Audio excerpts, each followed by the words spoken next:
Our beloved Boss Mike Cervera. Kinuyog ng mga miyembro ng Kamara de Representantes si Senator Amy Marcos kaugnay ng pahayag nito na palitan na si Speaker Ferdinand Martin Romualdez. Naging tagabantay na lamang sila ng humihiyaw na dambuhalang sanggol. Ginawa ng bonjing na armas ang impeachment. Ang dating para sana sa kaayusan ng sistema, ginagawang pampagulo, panakot at sandata laban sa mga kinaiinggitan, kinaiinsecuran ng mga lulong sa kapangyarihan. Kesa inaatupag ninyong palitan ang pinili ng taong bayan, binoto at minahal. Bakit di nyo nalang palitan ang tao, kayo naman lang ang pumili? Ano kaya kung yung speaker nyo na lang ang paltan nyo? Kaya nyo yan?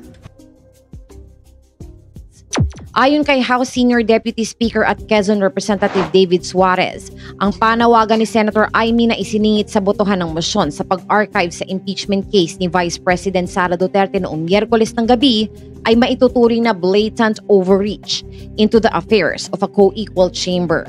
Let me be clear, no senator regardless of stature or history has the right to dictate who should lead the House.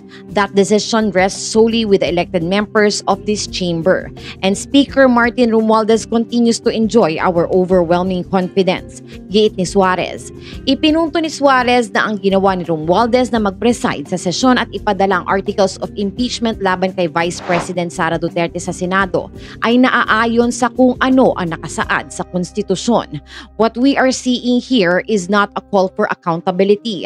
It's a classic deflection from the real issues raised in the impeachment case, dagdag pa ni Suarez. Nanindigan naman si Ako Bicol Party List Representative Alfredo Garbin na hindi titiklop ang Kamara sa hirit ni Senator Amy na palitan si Speaker Romualdez. If Senator Amy Marcos is willing to surrender the powers of the Senate to the Supreme Court, then that is a decision that reflects their chamber's internal disposition. But here in the House of Representatives, we stand united. Patutsyada pa ni Garbin.